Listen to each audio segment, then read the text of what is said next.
వంశీ గారు, ఏం జరిగింది అసలు తమ్మినేని విషయంలో? ఆయన యా మోటాముల్లే సర్దుకుని పరారయ్యేదాకా పోలీసులకు మెలకు రాలేదా అక్కడ? సార్, ఇప్పుడు అతను కంప్లైంట్ ఇచ్చినటువంటి వ్యక్తి కంప్లైంట్ ఇవ్వగానే అది కేసు ఎఫ్ఐఆర్ చేయడం జరిగింది. ఎఫ్ఐఆర్ చేసిన తర్వాత అక్కడ ఉన్నటువంటి నకిలీ నకిలీ డెత్ సర్టిఫికెట్ ఏదైతే ఉందో ఆ నకిలీ డెత్ సర్టిఫికెట్ ని యా, కేసు ఐడెంటిఫై కాదు, చేసి అరెస్ట్. సారీ, కేసు ఫైల్ అయింది. ఏ13 ఎంతో అక్యూజ్డ్ ఆయన అనుకుంటా. ఉమ్, ఉమ్. సార్, అవును సార్, అందులో ఉన్నటువంటి A1 నుండి A5 వరకు అరెస్ట్ చేసినట్లుగా సమాచారం ఉంది సార్. ఎవరైతే దీనిలో కీలక పాత్ర పోషించారో వాళ్ళందరినీ కూడా అరెస్ట్ చేసినట్టు సమాచారం ఉంది. మరి ఇవాళ రేపట్లో తమ్మినేని సీతారాం గారిని కూడా, ఆయన కుటుంబ సభ్యులైనటువంటి చిరంజీవి నాగ్ గారిని, ఆయన భార్య అయినటువంటి వాణి గారిని కూడా అదుపులోకి తీసుకుంటారని చెప్పి అక్కడ ఉన్నటువంటి ఎస్పీ మహేశ్వర్ రెడ్డి గారు, ఎక్కడ మహేందర్ లేరు, రెడ్డి వాళ్ళు వెళ్ళిపోయారు కదా రాత్రికి రాత్రే. పట్టుకుంటారు సార్. ఎక్కడున్నా కానీ పట్టుకొస్తారు పోలీసులు. చేసిన పని మామూలు పని కాదు కదా సార్. మిస్యూజ్ ఆఫ్ చైర్, రాజ్యాంగానికి సవాల్ విసిరారు సార్. వాళ్ళని డెఫినెట్లీ పట్టుకొస్తారు. పోలీసుల మీద ఆ నమ్మకం ఉంది రిషి గారు. కానీ ఆయన అదే చైర్లో కూర్చుని చంద్రబాబు నాయుడిని ఆయన సార్, వ్యవహరించిన తీరు. ఇక అవి చెప్పుకుంటే సార్, ఒక కులాన్ని ఒక వైరస్ తో పోల్చాడు ఇదే సోకాల్డ్ స్పీకర్. మాజీ స్పీకర్ హోదాలో ఉండి ఒక కులాన్ని ఒక వైరస్ తో పోల్చాడు సార్. మరొకటి ఏంటంటే, మనం అనకూడదు పబ్లిక్ ప్లాట్ఫామ్స్ లో కూర్చొని అనకూడనైతే వద్దు. రాజకీయ ఎల్ అన్నాడు సార్. అంటే నేను చాలా పాలిస్ట్ గా అన్నా. రాజకీయ ఎల్ అన్నాడు సార్ ఇదే వ్యక్తి. మళ్ళీ ఇతను పక్కన ఉన్నటువంటి గార్డ్ నిద్ర లేపే వరకు స్పీకర్ చైర్ లో కూర్చొని నిద్ర లేచేవాడు కాదు.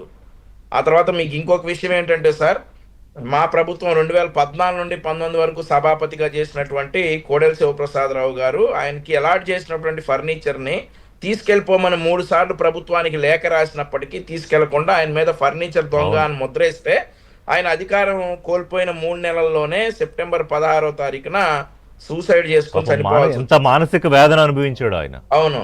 మరి ఈ రోజు నేను మళ్ళీ నిన్న కూడా ఒక మీడియా ఛానల్లో విజ్ఞప్తి చేశాను సార్. ఆ ప్రాంతపు ప్రజలందరూ కూడా మీ స్థలాల్ని, పొలాల్ని మరొకసారి మీ పేరుతో ఉన్నాయో లేదో చెక్ చేసుకుని, 2019 నుండి 24 వరకు మీ పేరుతో ఉన్నాయో లేదో చెక్ చేసుకుని, ఒకవేళ లేకపోతే గనక ఎస్పీ గారు కూడా చెప్పారు, మరెవరికైనా ఇట్లాంటివి గనక తారసపడితే మా దగ్గరికి రాండి అనేసి. సో ఇక అరెస్ట్ విషయానికి వస్తే, ఒక విషయం సార్, ఇక్కడ ముగ్గురు ఎవరైతే తమ్మినేని సీతారాం, అతని భార్య వాణి, కొడుకు చిరంజీవి నాగ్, వీరు ముగ్గురు ఉన్నారో వీళ్ళని ఈ అతి త్వరలో నేను అరెస్ట్ చేసి కోర్టులో సబ్మిట్ చేస్తానని ఎస్పీ గారు చెప్పడం జరిగింది. ఇక వాళ్ళు పారిపోయారా, ఎక్కడ ఉన్నారనేది పోలీసులు చూసుకుంటారు. మాకైతే పూర్తి నమ్మకం ఉంది ఆ బాధితులకి కూటమి ప్రభుత్వంలో డెఫినెట్ గా న్యాయం జరుగుతుంది, వాళ్ళ స్థలం వాళ్ళకి వెళ్తుంది అనేటటువంటి ఆశాభావం వ్యక్తం చేస్తా ఉన్నానండి. ఇది ఒకటే కాదు, ఇంకా ఉన్నాయి కదా, ఇంకా లిస్ట్ వచ్చింది. వాళ్ళు ఇంకా భూకుంభకోణాలు. అదేనండి, ఏదైతే ఇందులో A1 ఉన్నాడో సార్, అతను 70 సాక్షి సంతకాలు పెట్టాడట 2019 నుండి 24 మధ్య. 70 పత్రాలపై సాక్షి సంతకాలు పెట్టాడు. అంటే 70 ట్రాన్సాక్షన్స్. 70 ట్రాన్సాక్షన్స్. ఏదైతే ఇప్పుడు ఫేక్ డెత్ సర్టిఫికెట్ ఇష్యూలో సాక్షి సంతకం పెట్టాడో అదే వ్యక్తి 70 సాక్షి సంతకాలు పెట్టినట్లుగా గుర్తించారు. మరి ఆ 70 ట్రాన్సాక్షన్స్ ఏంటి, ఎవరెవరు ఇందులో ఉన్నారు ఏంటనేది పోలీసులు కూపీ లాగేటటువంటి పనిలో ఉన్నారు.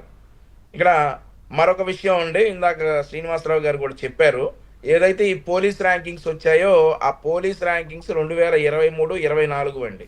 Very good. అంటే 2024 సెప్టెంబర్ వరకు ఉన్నటువంటి పోలీస్ ర్యాంకింగ్స్ అవన్నీ కూడా. ఓకే. సో వాళ్ళ ఘనకార్యాన్ని వాళ్ళు ఘనంగా ప్రచురించుకున్నారు. అయితే వాళ్ళ ఘనకార్యాన్ని కూటమి ప్రభుత్వం వచ్చిన తర్వాత అని చెప్పేసి చెప్తున్నటువంటి వ్యాఖ్యలు. సో ఇలాంటివి ఏదైనా గనక ఫస్ట్ ర్యాంక్ వస్తే గనక మాది అని చెప్తా ఉన్నారు.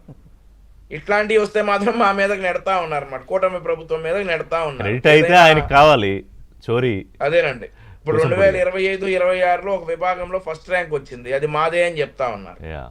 అదే గనక ఇట్లాంటివి ఏదన్నా వస్తే కూటమి ప్రభుత్వానివి అని చెప్తా ఉన్నారు. సో ఈ విషయాలన్నిటి మీద ప్రజలకు పూర్తి అవగాహన ఉంది రిషి గారు.